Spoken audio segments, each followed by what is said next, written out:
Welcome, everyone. Come on in. Get a great seat. Get a cup of tea. Get coffee. Come and join us. Great to have you all here tonight. I see the numbers going up. Come on in. Welcome. Get a seat up close. It's great to have you all here tonight.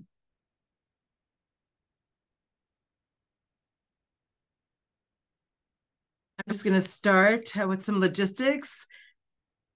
For those of you that don't know me, my name is Yolanda McLean, and I'm the Secretary Treasurer of CUPE Ontario. I'm so delighted to see all of you join us here tonight as the room is filling up for tonight's webinar. Ontario is burning, but we can do something about it. Thanks again for joining us as I watch you come in. You've got front row seats, and what a great turnout. While people are coming in, I just want you to know that tonight's webinar will be recorded, so you'll be able to see it at a later date and absolutely with others. And if you have questions, please put them in the chat for folks to look at them, because we will answer your questions at the end of the webinar. Love the hearts, love the thumbs up. Welcome. You'll be reminded later on about the questions from Tiffany. And so just for those of you that just joined us right now, just so you know, questions, absolutely, please put them in the chat. So I want to start off by thanking CUPE Ontario's Climate Justice Committee and the group On to Ottawa for organizing this event and starting us on this great journey. I want to start this webinar by acknowledging that I am joining you from the traditional territory of the Wendat, the Anishinaabe, Haudenosaunee, and the Mississaugas of the Credit First Nations. We are grateful for the opportunity to live, work, and gather on this land.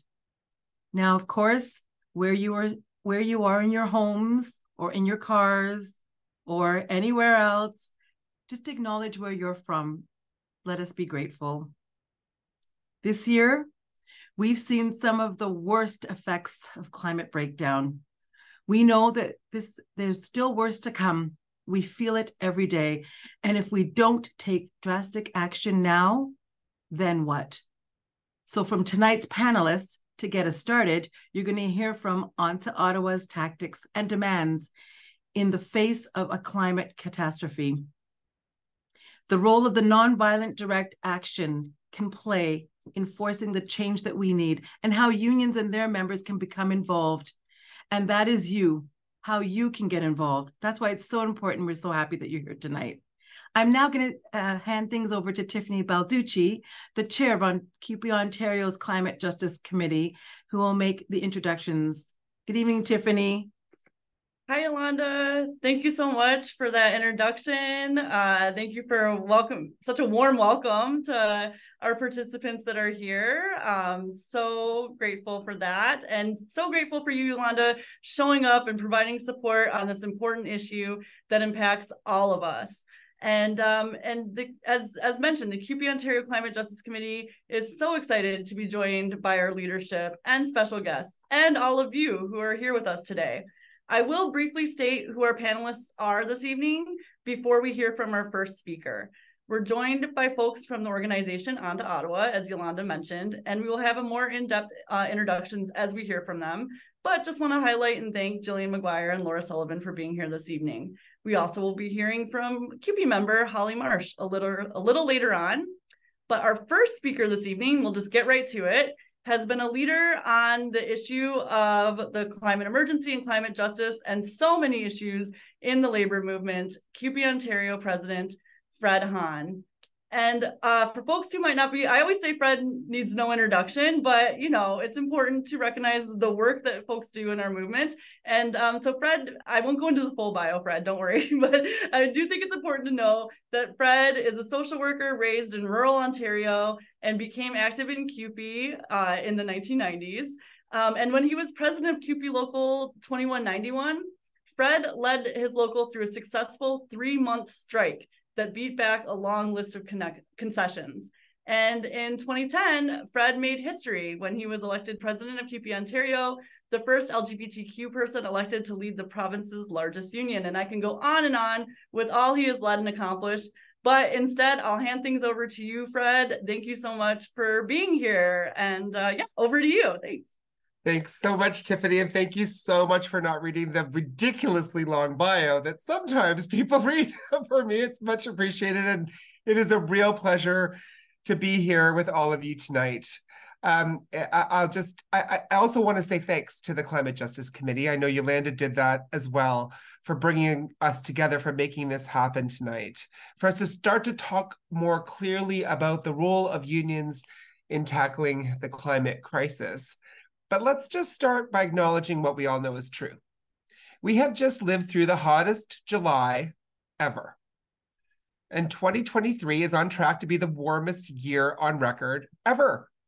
Now, there have always been wildfires and hurricanes and heat waves, but their frequency and intensity and the devastation of this year's events can only be attributed to the catastrophic climate crisis that is happening now. And sadly, we can only expect it to get worse. We're seeing devastating impacts all around us. The entire population of Yellowknife having to be evacuated from their city this week. The destruction in Hawaii, air quality in Ontario just a few weeks ago that just made breathing a dangerous activity. Terrible floods in Quebec and in Nova Scotia. Look, we can only tackle the climate crisis by addressing the impacts that it has on workers, on our livelihoods, on our communities. And that's why climate justice work is union work. It's also the essence of QP Ontario's committee, the Climate Justice and Environmental Justice Committee. We know that catastrophic climate change has the greatest harm to those who are most vulnerable among us. It is important to recognize that Black, Indigenous, racialized, and marginalized communities are disproportionately affected by climate change, in part because of the legacies of historic racism and colonialism. The structural determinants of health for marginalized communities make them less able to escape and survive climate disasters because they have less access to resources. They need to do so and to recover from them. Climate change impacts can exacerbate economic and social inequalities, further impacting people's health. According to the United Nations Human Rights Office and the High Commissioner, 80% of people displaced by climate change are women. And this puts women at a greater risk of sexual violence and exploitation. According to an international panel on climate change, social factors like stigma, higher unemployment, inequality,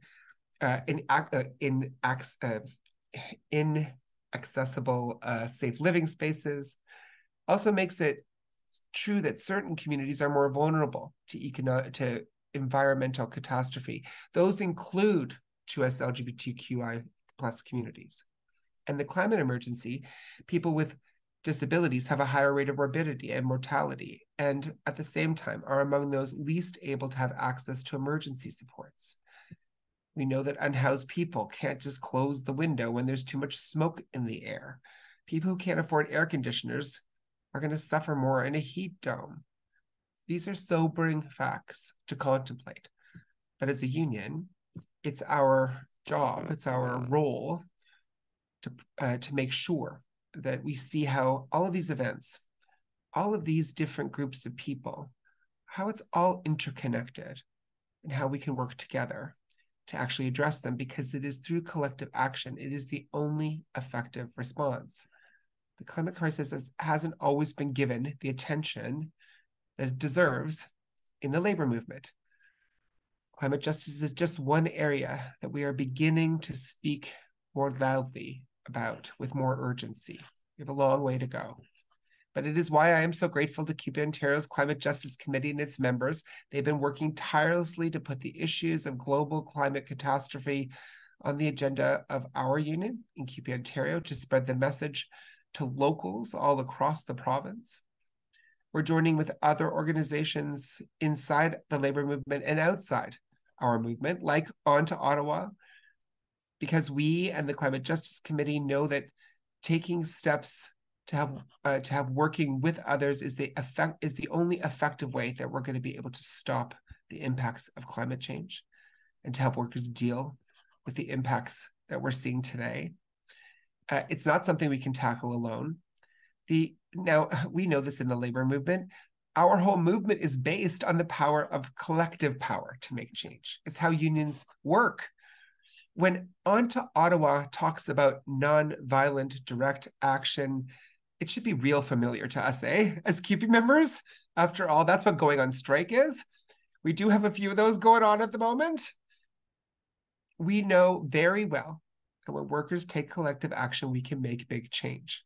In 2021, we saw very successfully how 22,000 CUPE members in New Brunswick were able to come together as frontline public sector workers and win a battle against a hostile provincial government. And in 2022, after a year of deep organizing, unlike anything else our union had ever seen, CUPE Ontario's School Board Council of Unions built a militant movement, one conversation at a time. This approach turned workers into a militant, active organizers, transforming our union into a political force that actually stared down a majority conservative government everyone thought was unbeatable. They beat Doug Ford. Even just yesterday in Hamilton, Yolanda and I joined other CUPE leaders and members at a rally for municipal workers there. They're in bargaining, trying to get wages that will keep pace with inflation. There were about 1,000 folks who gathered in a big square in front of Hamilton City Hall, and there was music and speeches. But after that was done, the president of the local took members and those assembled into the street for 10 minutes to block traffic. There were TV cameras there. It captured this fantastic display of worker power, and it sets the stage for their next day of bargaining, which is tomorrow on Friday. It was a great example, just another one of what nonviolent direct action can do. We know it works. We have seen it time and again. Now, if you want to learn more about our union's climate justice work, there is so much material available on our website at cupe.on.ca. Thanks again to the Climate Justice Working Committee. They've also drawn together amazing resources from other unions and from our national union. CUPE Nationals produced a guide called Starting the Conversation. It's a downloadable guide of materials to host conversations about climate change and CUPE members and our workplaces. There's a guide to bargaining language for better, greener workplaces into our collective agreements. The PSAC has valuable information on how local unions can advocate for just transition from a carbon-centered economy to a low-carbon economy. Most recently, when the air quality in Ontario reached such dangerous levels, CUPE Ontario's Climate Justice Committee joined forces with our Health and Safety Committee. And they produced a masterful memo on how workers can keep themselves safe at work when climate change effects impact their workplaces. We're under no illusion about the size and the scope of the challenge, but our tradition as trade unionists tells us one thing, that it is a matter of collective action. It is not about the size of the problem, it is about our ability to organize that will see our success here. Capitalism has played a very cruel and dirty trick on us when it comes to climate change, because it's convinced us that fighting climate change is somehow an individual responsibility.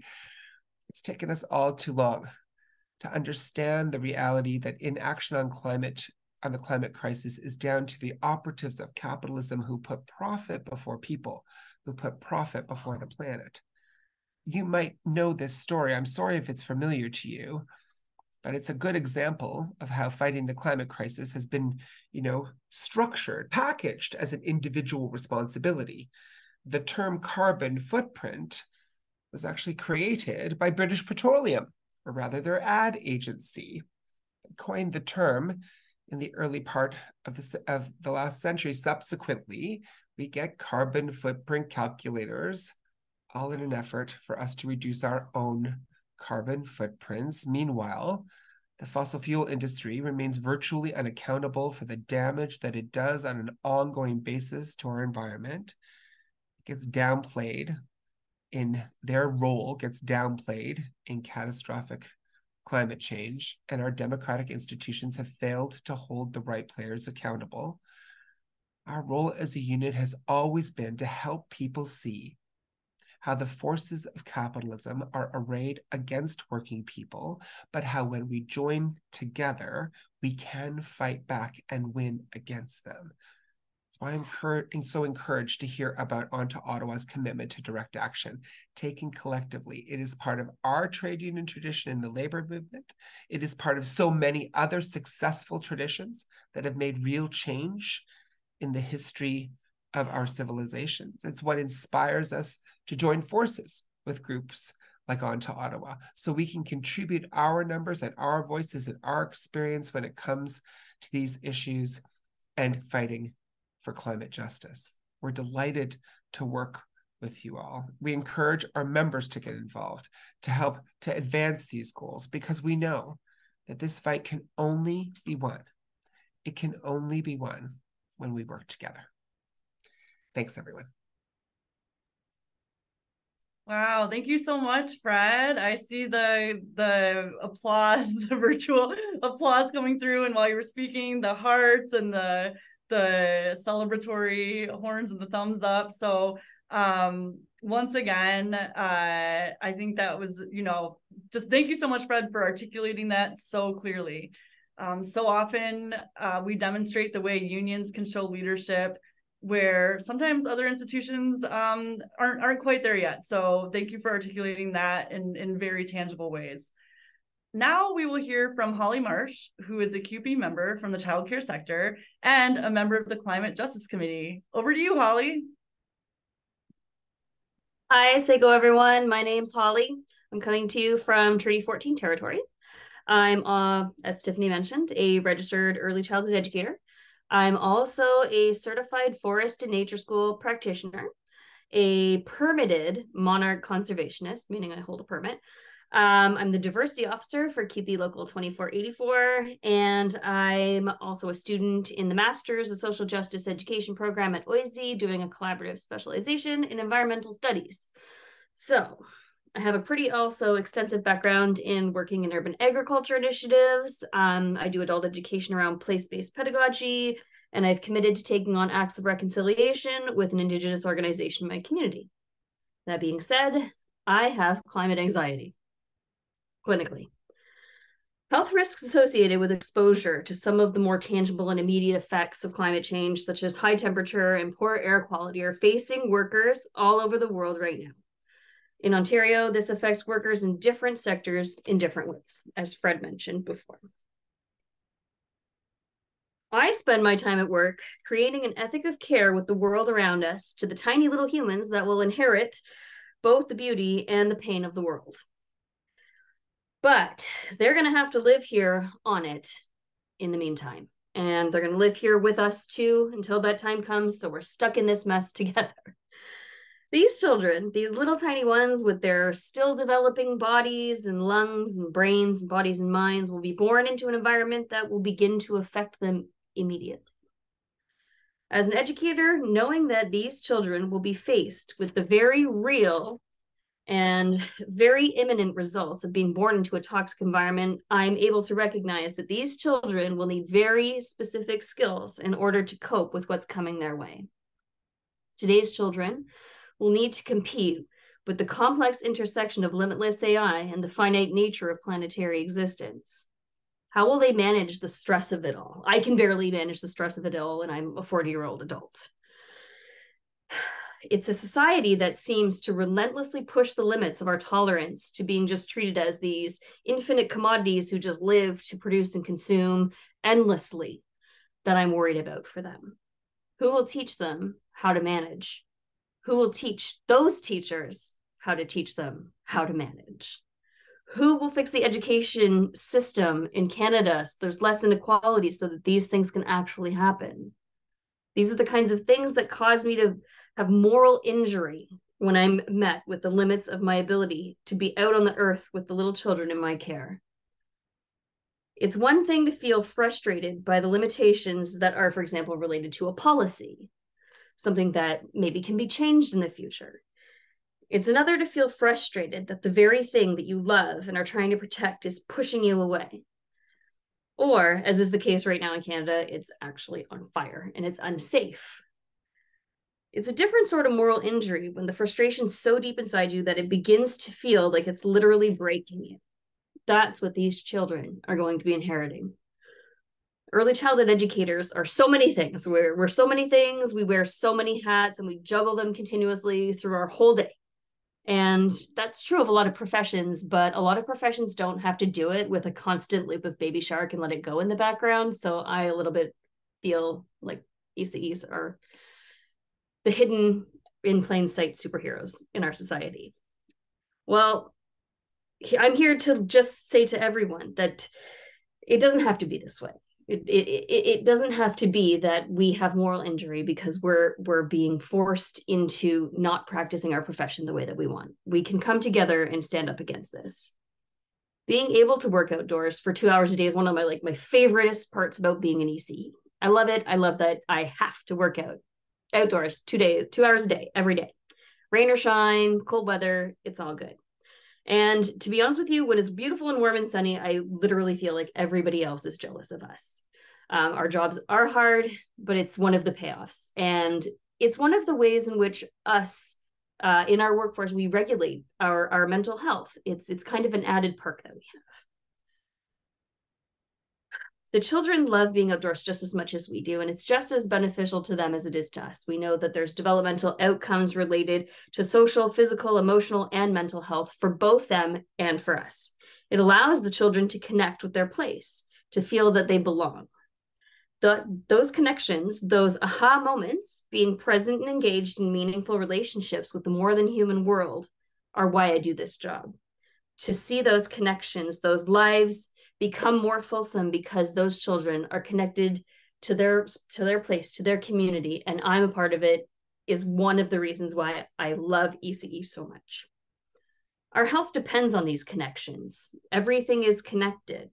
We need to start right now. We need to start helping to create a better world for these children and for the workers that need to make those connections with those children. And I feel like one of the best places we can start is with On to Ottawa's calls to action to establish a national firefighting committee so that those children can continue to go outdoors. They can continue to fall in love with the butterflies and the bees and the plants and the animals and the rocks and the more than human beings everywhere, because they're the ones who are going to be fighting it in the long haul for us, for all of us, for humanity, for the planet, for creation, for everybody. So thank you to On to Ottawa. And I just want to reiterate, climate crisis is a worker issue. And we need to start acting like it is. And we need to do that like yesterday, but now we'll do. Okay. Bye, everyone. Thank you so very much, Holly. That was, so important. I do agree. ECEs are superheroes. And I know in CUPE we fight for them to be paid like superheroes too. As a parent of a toddler in childcare, I could go on and on about the appreciation I have for the work that our childcare educators do.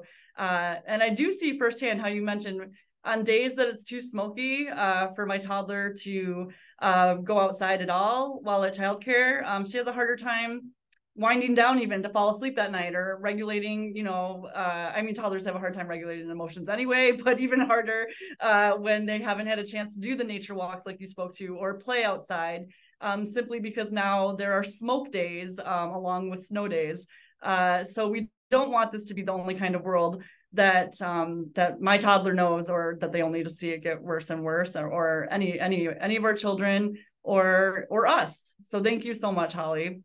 Our next speaker is Jillian McGuire from On to Ottawa. Jillian is a high school teacher, musician, and mother in Vancouver, and she's also campaigning for pension divestment from fossil fuels. Welcome, Jillian. Yeah, hi. Okay, I guess you can hear me. Okay, yeah, I'm muted. Okay, hi everybody. Thank you so much for being here, and congratulations on having a leader who is actually leading. Fred, it's super impressive. So thank you, and congratulations to you guys, CUPE, on your leadership.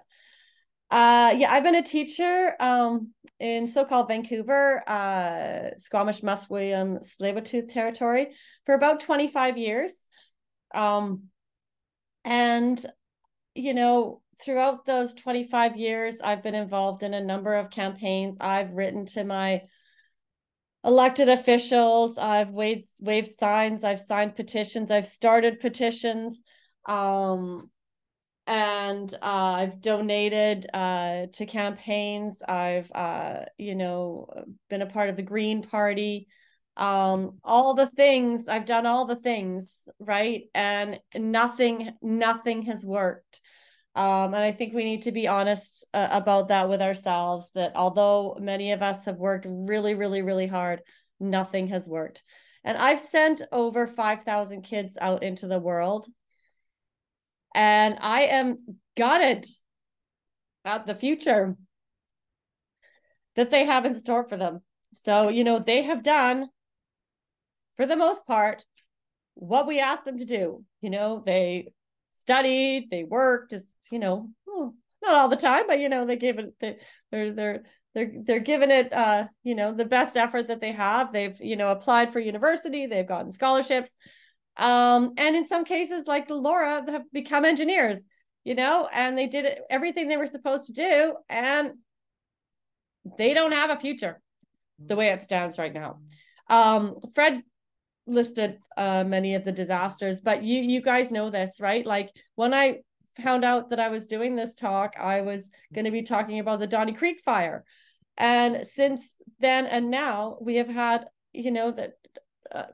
Maui's burned down, and now the Northwest Territories are on fire, and all these floods. There's floods in Norway. There's houses plunging into the river in Alaska, and I just was looking online for other things. In Frankfurt, there's massive floodings in Frankfurt now, and you can see all this water cascading inside what looks like the subway kind of system, and yeah. So we need our leaders to start acting like leaders, and they're not. I can't count the number of meetings I had with politicians before they were in power, who were going to do something, and then they got into power and they are doing nothing. I did coach Ultimate against Justin Trudeau when he was in teaching at West Point Grey Academy. He seemed to care about the kids. The kids seemed to care about him. Seemed like a good teacher. And now he has, theoretically his hands on the reins, and he is failing our children. So what do we do about this? We look through history and we see how, societies have dealt with leaders who are not leading. I would not be here today doing what I'm doing and being able to have the basic right of voting if it was not for the suffragettes, who made an absolute spectacle of themselves. They got up to all sorts of trouble, real variety of tactics. They broke windows, they blocked traffic, they jumped in front of horses at horse races. And of course, the suffragettes were criticized. And when they went home for dinner, their husbands were, "Oh, why do you have to be, I'm just cut it out, don't get so political." And I feel like that's the position that we are in now. These are difficult conversations that we are having with our families. So I took action in 2021, I guess, with Extinction Rebellion. I sat down, it was during Fairy Creek, and, thousands of people were being arrested, young people were being abused, Indigenous women being abused by CERG. And there was a petition, there's a poll suggesting that 90% of British Columbians wanted an end to old growth logging. It was clear. Our MLA offices had been closed due to COVID for like 6 months, 8 months. I forget how long it had been. You couldn't book an appointment with your MLA, let alone the environment minister. So we sat in front of the environment minister's office for half an hour. It was a protest. I was arrested. I pled not guilty because I do not believe I was guilty of mischief. Turns out I am guilty of mischief. I'll be sentenced in September. But I represented myself in court and went through the court process. And I even, the first time I went to court, actually it was virtual court, and I actually took it with my grade 12s. I had an AP literature course that I was teaching them. And that was, you know, it was an interesting choice, I guess. But what I wanted to show them was that that I was trying to do something, right? Because these kids, they don't feel that adults are doing anything for them, anything to solve this problem. So when I give a creative writing assignment to younger students, grade 8, grade 9, over 50% of them come back having written stories about an apocalyptic future due to climate change. And they have solutions. And they get a couple of responses from their parents when they try to talk about it. And for the most part, their parents are telling them, from what I can gather, because this is what they tell me, is that it's done anyway. Like, there's nothing we can do. Well, that is not a recipe for mental health in young people. There's nothing that we can do. Those kids need to see the adults doing something and fighting for their future. And we might be too late. We very well might be too late. But we might not. I hosted a talk with John Valiant last night. He wrote Fire Weather. And when I was talking to him, it was about the fires in Fort McMurray. And when I was talking to him before that session, we were talking about how we talk to the kids about this. And I told him, I was like, okay, so one thing that I say to the kids is that, you know, if we just start treating Mother Nature with some respect, maybe she will, you know, cut us a break and work a little bit harder.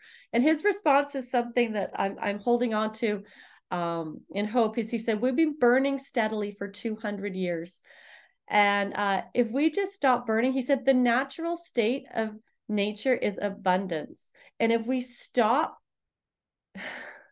throwing more and more heat and fire and heat and fire and heat and fire into the atmosphere, that he believes that she will rebound and become abundant again.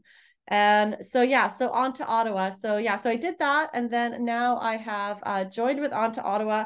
I've traveled out here. I'm on, I think it's Mississauga and Chippewa territory, so-called Peterborough. And tomorrow I'll be heading to Ottawa, and we will be engaging in civil disobedience. We will be blocking roads. We will be slow marching. We will be causing disruption. We have done some painting actions. We've done a few painting actions, which I know a lot of these actions are controversial. So, you know, interrupting people going on to their daily business, throwing paint on iconic structures. But when we look, the reason that these have been chosen is because when we look back on history, disruptive actions are what work. They get media attention.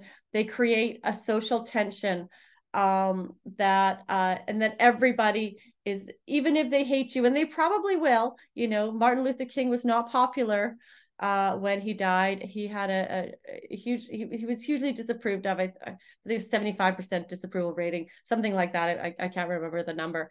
But now we have, you know, then, you know, we have national celebrations for his bravery. But when people are talking about, oh, those terrible people blocking our road, and I just want to get to work in the morning, they're still talking about the demand. And the demand is a 50,000 person national firefighting squad that will both work on fighting the fires and preventing the fires. And this is what we need right now more than anything. It is an absolute emergency, and our leaders need to get back from cottage country and make this happen, because it's just unconscionable that they are on holidays at this time. I'm on my holidays, and this is where I am. I'm out here fighting for the children. So I expect them to come home, meet that demand. And then ultimately what we want is a citizens assembly. Laura will speak more about the fire stuff, a citizens assembly on climate, because what we know is that our leaders have been co-opted by fossil fuel corporations, by the extractivist industries. The lobbying is out of control. And so they are not making responsible decisions. And a citizens assembly is a randomly selected group of citizens who don't have those same lobbying every day from fossil fuel. Their boat, the fact that they can buy a boat doesn't depend on, the fossil fuel, pleasing the fossil fuel industries. So we, regular citizens, providing binding recommendations onto the government. And I believe Alex prepared some links, and there is a link on citizens assemblies. They have been working around the world. Ireland used citizens assembly is using one for biodiversity right now, and also used for abortion rights. There's a number of them being used in Germany and the UK. There's some promise of the UK starting to use some citizens assemblies to make some decisions. So that's what we want. The immediate 50,000 person firefighting squad. And, I don't know what else to do. So I just really don't. So this is what I'm doing. I'm here. I'm wearing pink. I'm going to, make a spectacle of myself with the other good people from On to Ottawa. And I hope some of you can join us. We will be doing nonviolent direct action training on the weekend. And we will be hitting the streets next week to get some action. So thank you so much. There will be a Q&A at the end, but I might not be here at the end because in this beautiful, the beautiful city of so-called Peterborough, Glass Tiger is playing at the Outdoor Music Festival. So I have a date with my with my the person who I'm staying with, my friend, my good old friend. So I might stick out early. But thank you so much for coming. Yeah, let's get this done. We are the workers. We're the engine of this machine. And I do not want to work on an engine that's going to kill my children. And I don't think any of us should be. We're what makes this place go. So we have way more power than we know. And you all have so much power. So thank you. Thank you, everybody. Thank you. And yeah, thank you very much. And thank you also for reminding folks of the Q&A. Totally understand that you're squeezing in, some well-needed like self-care by seeing that band. But also, so once again, as you said, it's so important to fight, and thank you. One of the questions that did come in was you mentioned slow marching. And I saw that there was a question on what that was. And so just for an example, famous ones in the past were the civil rights movements in the States led by Martin Luther King Jr., who you also mentioned. So we will be answering other questions at the end. Absolutely. And I can just show, if anybody wants to, see a slow march, just Google Just Stop Oil slow marches. And they're in the UK doing them. Yeah, it's like a march, but extremely slow. But have a look at them because it's really great to get those visuals and see what you could be expecting if you come out on one of our slow marches. But yeah, have some Googling. It can be fun, but stressful. But yeah, take a look at them. They're doing magnificent work in the UK. Thank you. Great. So now we'll hear from Laura Sullivan, who is also with On to Ottawa. Laura is an engineering grad and tree planter and has been involved in climate activism since 2019. She's a full-time volunteer with On to Ottawa. And without further ado, over to you, Laura. Thanks so much, Tiffany. And yeah, just before I get started, thanks so much to everyone else for all the work that you all do. And yeah, thanks to all the other speakers. It's great to hear from you. But I'll just get to it and I'll try to stay within my 15 minutes because I could talk forever about this. But I'll just start. So yeah, I'm Laura and, I'm an engineering graduate from UBC. Once was hoping to change the world with a technical solution to the climate crisis. But I've since realized that it's an overwhelmingly political issue with the technology that's readily available to solve it. We have enough engineers, but we don't have enough activists. And at this point now, everything in my life that I'm doing is about this movement, and it's for this movement. I've been an activist on and off for about 4 years. I don't need to go too into detail, but I started back in 2019, back when being a climate activist was cool and everyone was holding their signs for the climate strike, posting it on Instagram. And my main motivation to change was that summer, because back then, it was 2019, summertime, and I was seeing all these photos of Bernie Sanders come to the surface, and he was getting arrested during the civil rights movement. I thought to myself then that, of course, I would have been doing the same thing at those times. How could I have just stood by and watched as people had inadequate rights? I wouldn't have, I'm not the kind of person that would be able to stand by and watch that. But then I looked in the mirror and I realized that I was wrong, because at that time in 2019, I was and still am in the midst of a crisis that is threatening and destroying the lives of billions of people. And at that time, I was doing nothing at all. So I decided to step into action and changed. I guess I was still doing my university degree back then. So I stepped up and helped some friends start up a UBC. I studied at the University of British Columbia. We started a Extinction Rebellion chapter, which led us into that winter. We had a hunger strike where we got our school to commit to full divestment from the fossil fuel industry.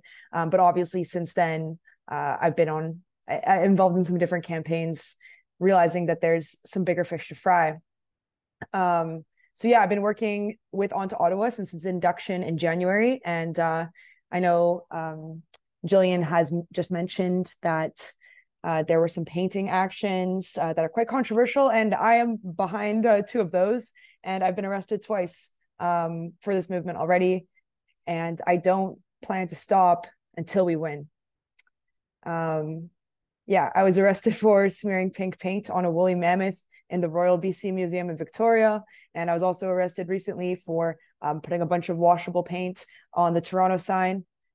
Both times, this paint is washable and completely cleans up, so no real property damage is done. But what we do get is the media attention that's needed. And the real question here is, what's more damaging? Some washable paint on a few pieces of art, or the fires that are currently displacing thousands and thousands of people? And as has been mentioned in this call, 20,000 people of the city of Yellowknife are now unable to be in their home. And the town of Enterprise, just a bit south of there in the Northwest Territories, it's burned to the ground completely. It's terrifying. So yeah, I just want to recognize that unfortunately everything we've done so far has failed. Like we've been talking about in this call, this country is on fire. It's mid-August and we've got months to go in the fire season. But yeah, we're just seeing some drastic numbers here. Wildfire smoke impacting people with poor health conditions and great health conditions, people being forced to leave where they're living, lots of small Indigenous communities being displaced. Yeah, it's terrifying. And we have to be honest that nothing that we've been doing has worked because we're in the situation. Just to put some context in here, when we hit 2 degrees of warming, which could happen in as soon as 11 years from now, is what scientists are saying, we will not be able to grow food in many parts of this world. And okay, sure, maybe one bad fire year, a heat dome, an atmospheric river, one extreme flood, maybe that's manageable for the government right now. I mean, it's not even manageable for the government right now, but only a few hundred deaths, a few thousand deaths. But as these emergencies get worse and worse and worse, and more and more and more people start perishing, our government will not be able to handle these anymore. And historically, revolutions happen when the state runs out of money, which will absolutely happen when there's an increased frequency of these crises. We will not be able to contain it anymore. So with our movement, we're not suggesting a revolution. We're recognizing that revolution is inevitable at this point.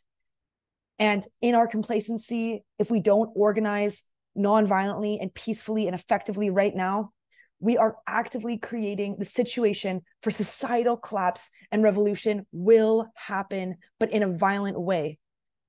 This creates a situation in which fascism can easily rise. And we all know the horrible impacts of what happened in Nazi Germany in World War II, when people were so desperate for food, their society was collapsing, and horrible atrocities were committed. It's really up to us right now if we can do something about this non-violently right now. I used to say, my motivation to be doing this work back in 2019 was for the concept of my grandkids. I want them to have a future, but I'm not going to have kids anymore. I don't want to. And it's not about that. My motivation now is that I don't want my parents to get shot in the grocery store in 10 years when we don't have enough food and people are turning violently on each other. I don't want my younger brother, who's already struggling with his own issues in his life, to be one of the first to perish in this crisis. And I don't want unspeakable things to happen to my sister when she's displaced and women are facing horrible chances of, unspeakable things. So this is a terrible situation and we need to do something right now. So what do we need? Well, we can all agree, I hope we can tonight, that our government does not serve and protect the needs of its citizens as we barrel towards this disaster. We cannot trust our politicians or political systems anymore.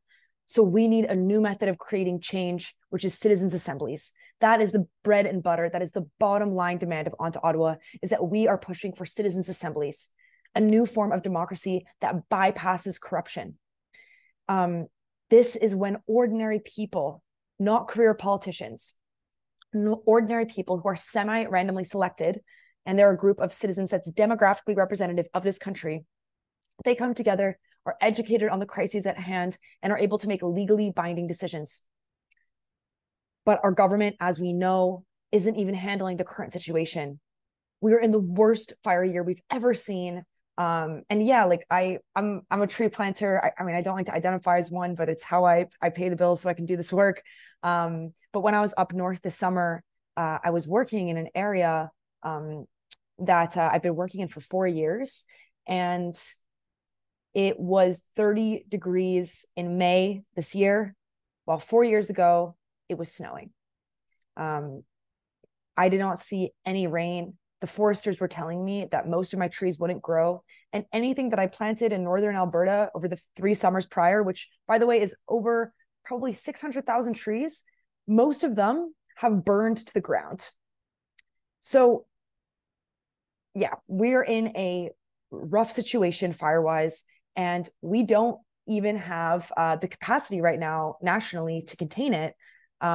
We've been pulling in the military to fight our fires for us. We've been mobilizing people internationally to fight our fires for us. We have troops on the ground working there so hard, but there's just simply not enough people. We don't even have a national firefighting agency. And individual provinces, such as Ontario, have been repetitively cutting their respective firefighting budgets. So the Ontario government actually in 2019 defunded the wildfire fighting force by 67%. And none of those funds have been recovered. And this force has been declining over the years, most of which is also made of volunteers. Over 70% of this wildfire fighting force is volunteer-based. And so far this season, yeah, we've been bringing in people from all around, and four firefighters have died fighting on the front lines of this climate emergency. And meanwhile, Parliament is on summer vacation as the rest of this country is choking on wildfire smoke, losing their homes and their livelihoods. And this is only set to get worse and worse and worse. So that's why we as On to Ottawa are demanding that Canada implement a national firefighting agency that trains and employs 50,000 full-time firefighters to tackle this crisis by 2024. And this demand is achievable. We need to win it. And we need this demand as a stepping stone to mobilize as many people as we possibly can so we can reach for our citizens' assemblies to actually tackle this crisis in the time frame in which we need to, which is less than 2 years. So how are we going to get there? Civil resistance. Civil resistance is the tried and proven method. And we as On to Ottawa are not doing this for some ideological reason. We're doing it because it works. Erica Chenoweth is a researcher at Harvard, and she's compiled a data set of the past 100 years of uprisings, both violent and nonviolent. And she found that nonviolence is twice as likely to succeed as violence. And the routine of an effective campaign looks something like this. People go down to the nation's capital. They engage in nonviolent civil disobedience. They stay there for 2 to 3 weeks. And we only actually need 3.5% of the population to be on board to win.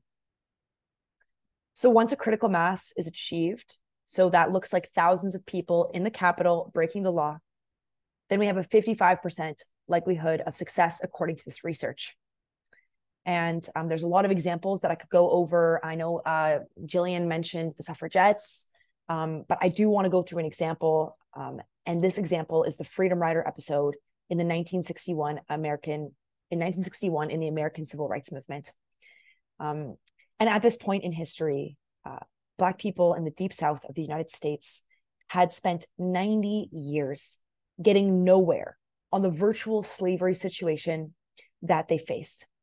So if you're miserable, if we're all miserable right now about nothing happening on the climate crisis for the past 40 years since we've known, think about how these people were feeling after 90 years post-slavery. And for them, it wasn't some seemingly distant problem like the climate crisis has been for us. For them, it was 90 years of a daily lived reality of unbearable oppression, injustice, fear, and brutality. So in 1958, seemingly out of nowhere, comes the Montgomery bus boycott. This was massively successful. 20,000 people joined, and it made Martin Luther King Jr.'s name. And everyone thought, okay, this is it. Buses are going to get desegregated. We're going to do this. And then nothing changes. So 1961 rolls around, and people are really pissed off at this point. So a few people get together, and they decide to do whatever is nonviolently necessary to make change happen. So they travel down through the states, Black and white people sitting next to each other on the coach, into the Deep South, which of course was illegal because racist segregation was law in the southern states.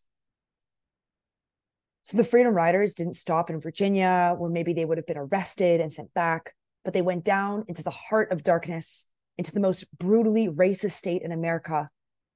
They went to Alabama. And before these 13 people, 7 Black, 6 white, set out, they did a week-long intensive training in nonviolence. So whatever they faced on their ride, they would remain nonviolent. They knew they would face violence. These people wrote their wills, got their affairs in order, and got on the bus. Their bus was set on fire, doors jammed shut by the mob, while the police held back. And as they escaped from this burning bus, the riders were beaten and they were put in America's most feared and notorious prison. And these pictures went around the world because these people were doing what was necessary. So what happens next? 3 days, not a month, not a week, not a year later, but 3 days later, 24 students set off to do the same thing. They arrive in Alabama and they're beaten up and they're put in prison. Why? Why were these people doing that? They're 20, 21 years old, most of them giving up the university places their parents and grandparents had struggled and strived to give them. Why were these people making sacrifice upon sacrifice? And it's because they could not afford to lose. They could not afford to lose. Does this sound familiar for us here tonight? We cannot afford to lose. We cannot afford to lose our livable climate. Otherwise, for us, it is over forever. So what happens next with the Freedom Riders? People see this, the total dedication, the disruption, the sacrifice, and don't go thinking this was popular because everyone hated them at the time. They couldn't even get ambulance drivers to take them to the hospital because it was that bad. And then they were interviewed with bandages around their heads in the hospital. And what they said is, I'm going back on the road tomorrow. because that's what it takes to make history. And because this sets off a new commitment to do whatever it takes. So lots more people came down and were arrested and imprisoned. And for weeks, this went on until there were 430 people banged up in Parchman Prison in Mississippi, a brutal 1961 American prison. And then the government cracked and they won. Interstate travel was desegregated, and this set off another 1,000 campaigns in the US, and this set the way for big campaigns in Selma and Birmingham, and this transformed America. And this all started with 24 people following 13 people, doing whatever it takes to make it happen. And maybe you're thinking, well, that was ages ago, and it's the sort of thing you watch on TV, it has nothing to do with me. But that's just not true. So I always like to draw the comparison between something like the Montgomery bus boycott as something like our climate strikes that we've had around the world in 2019. We saw hundreds of thousands of people take to the streets across the world, and no change has happened. Our emissions have only risen. So now we need to take to the tactics of being the people who are extremely dedicated and are willing to do whatever it takes to make this happen. Because like I said, we cannot afford to lose. We are sleepwalking into our deaths unless we take action. And there are people in this country who are doing that and have done it. A really good example of this would be Save Old Growth. And it's a BC campaign. Jillian touched on it a bit when she was talking. And this started with 5 people. This led to 100 people in BC disrupting the Trans-Canada Highway during morning rush hour 3 times a week. This campaign, within a few months, got them into negotiations with the provincial government to actually put an end to old growth logging. This movement was much smaller than other movements, but they were organized, had a routine, and were actively disrupting the public. And I do want to tell a quick story of a person who started this campaign. And I think it's really important that we talk about this when we think about sacrifice, because the person who started this campaign, his name is Zain Haq. Maybe you've heard about him, but he's a Pakistani immigrant who came here to study at SFU. And he's been arrested over 10 times for Extinction Rebellion and for Fairy Creek and against the TMX pipeline. But this guy, Zain, he's not just putting a few arrests on the line. He is now 22 years old. At the time of these arrests, he was 21. He's putting deportation on the line. Currently, he's just coming out of a house arrest sentence with his immigration status still insecure. He has lost the right to work in this country. He's lost the right to study in this country. This is a 22-year-old person here who's organizing for our lives. This is sacrifice. People are putting a lot on the line here. So what about us? On to Ottawa. So we're going to do this iteratively. So no one ever gets 1,500 people just to risk arrest in the capital right from the get-go. So next week, we're starting our first action phase, and we're starting with a group of about 15 people and a dedicated group of 15 people. And we are going to generate maximum attention that we can, engaging in civil disobedience for 3 weeks. So our routine is that through this, we are going to capitalize on the maximum attention that we can get during this 3-week action phase, and then move into a 2-week recruitment phase, then going into another action phase. And basically the concept is that we are going to keep repeating this. We're going to go into an action phase and then go into a recruitment phase and then go into the next action phase. We're going to keep repeating this until we win, until we reach our critical mass of about 1,500 people in the capital risking arrest. So the plan for this week upcoming is that we're going to be having actions on Mondays, Wednesdays, and Fridays. Fridays will be slow marches. So that means marching really slowly, disrupting traffic. And Mondays and Wednesdays are going to be more traffic disruptions. We'll be having recruitment talks happening on Tuesdays, Thursdays, and Saturdays.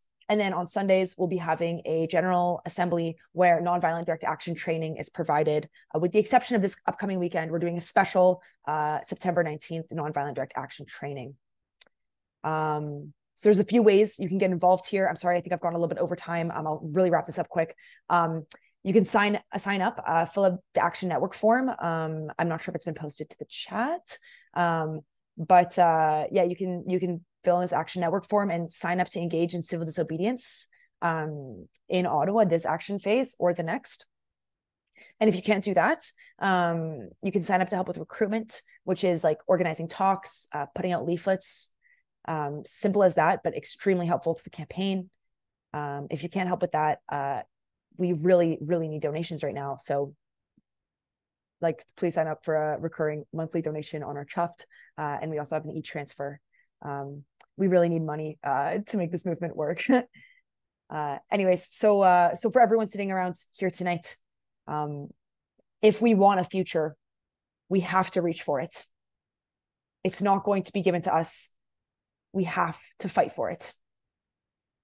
And in 10, 15, or 20 years, if you have kids, when they ask you about this crisis, what are you going to say to them? So listen, I'm just going to leave you with one of my favorite quotes here. And again, I'm sorry for going over time. I can really go off about this stuff. But it's from Martin Luther King Jr. And I write this quote on my mirror, in my notebook, everywhere. But here it is. This is what he says. Cowardice asks the question, is it safe? Expediency asks the question, is it politic? Vanity asks the question, is it popular? But conscience asks the question, is it right? And there comes a time when one must take a position that is neither safe, nor politic, nor popular, but one must take it because it is right. Thank you so much for listening. And yeah, over to you, Tiffany. Again, sorry for going over time. No need to apologize. Thank you, Laura. I see the claps and the heart emojis and the celebratory horn emoji coming through. Thank you for that important framework and perspective, and ending with, that very poignant and important quote as well. And I do want to acknowledge that we've had probably more comments and questions that have come through in the Q&A, which is great because there's a lot of information sharing that's happening there. One thing folks were hoping to hear about the huge impact. There's so many things that you can talk about when you talk about the climate emergency. Folks were hoping to hear about the huge impact of the food system on climate change. I will offer one thing that from a worker perspective that I know is happening in some places. Like school board union locals or university union locals or hospital union locals are looking at tabling language around what kind of foods are offered at their workplaces, so people can look at it through a collective bargaining approach. So that's one thing. And then actually one of the questions that we have time for, and there's a lot of good information. One question I will answer in the chat on the climate emergency and the Emergency Measures Act. I will someone else already answered it by suggesting people read Seth Klein's book. So we'll put information in the chat on that. But I think we'll end with a question because we are a provincial organization, and there was a question about Doug Ford and what Ford has done to the Greenbelt, and that ties into this as well, and what we can do to fight what's happened with the Greenbelt. So I think we have time for that question, and I'll pose that starting with Fred. If you want to speak at all on what's happened with the Greenbelt and actions that have been taken there. Thanks. Sure. Thanks, Tiffany. I'm sure people will have heard this even in the dead of the summer, that many months ago now, the Conservatives passed legislation that allowed for rezoning huge swaths of the Greenbelt. I'm proud to say that our union at the time that was taking place not only took a position against it, but immediately reached out to join other groups. We've been longtime supporters of environmental defense. As one example, I know in the Q&A, there was some links to environmental defense actions that are underway. We also are proud supporters of the Toronto Environmental Alliance, and they've been working strongly on this. And there's a new group that's come together called Livable Ontario that actually is a rather interesting group because it contains within it Conservatives and business people who understand that this is a wrong direction for the province. You'll know, I think, that the Auditor General just recently released a report that demonstrates not only did they make this wrong-headed decision to take thousands of acres of protected land from the Greenbelt and open it to development, but that in fact, they made those decisions based on the recommendation of developers themselves. In fact, more than 90% of the land that's been opened are, parcels of land that developers bought up. The provincial government is planning a new highway, the 413. There's been a lot of action against this proposal. However, they are moving forward with it. They have rerouted that highway several times so that it can come closer to the lands that are owned by these developers. It is a prime example of how not only are our governments, in some cases, unable or feel immobilized in how to deal with this, but in fact, in Ontario, our provincial government is 100% complicit in worsening the climate emergency, and in doing so, enriching their friends. There was a comment also about, other initiatives of the government. They are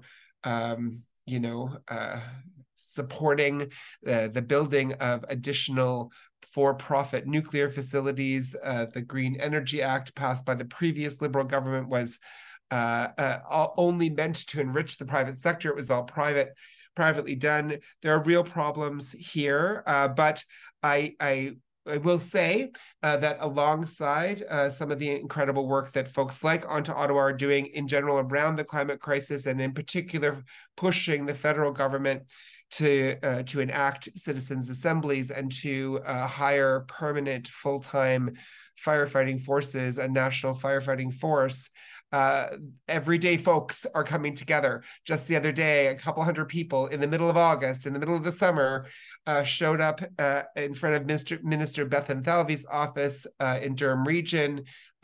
His riding contains a big part of the lands that were opened to development. This wasn't like some organized thing. It wasn't like unions and other people were, or people are just upset about this. And I think what, in all of the challenges that have been so clearly and eloquently articulated for us tonight, I think what I would want us to also think a little bit about is the hope that comes from people are not only feeling the frustration, but they're actually moved to action. That is, in fact, what On to Ottawa is talking to us about, thinking about what they're doing, how we can support it. Workers are certainly being moved to action. We're seeing it in the hot labor summer we're having. But this Green Belt fiasco, corruption it runs deep in Ontario. I was proud to just today sign a joint letter with folks like David Crombie, who, sort of a weird thing that, the head of CUPE, David Crombie, and many others are signing a letter to the Auditor General and to the Financial Accountability Officer and to the Integrity Commissioner, asking them to do further investigations. Others are doing this as well.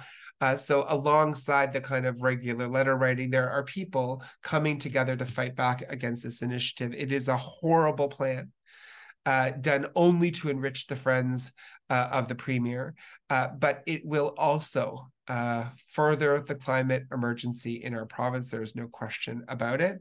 It is shocking and horrifying, and it is something about which we need to talk more in our union, but also, again, I'm proud that many of the activists of our union have been engaged in fighting this proposal from the beginning. What we need to do is take lessons from those who understand that the way to do this is to actually talk to our members about these issues and then move people to action, because when we act together, we can actually stop them. We can reverse this Greenbelt decision in Ontario, just like we can achieve a national firefighting force, just like we can push to have real action on climate change. All these things are possible.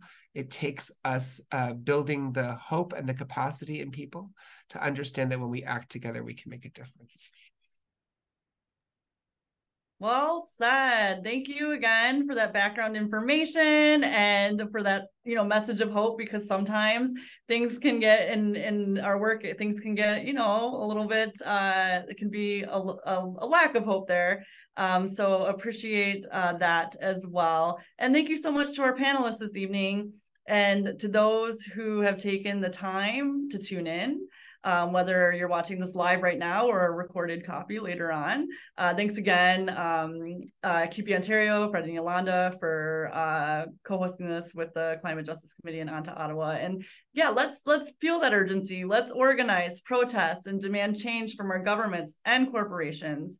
As has been widely said, there are no jobs on a dead planet, but there is hope for a brighter future when we fight together for a world where we can all thrive and a world worth living in. Thank you all. Have a great evening.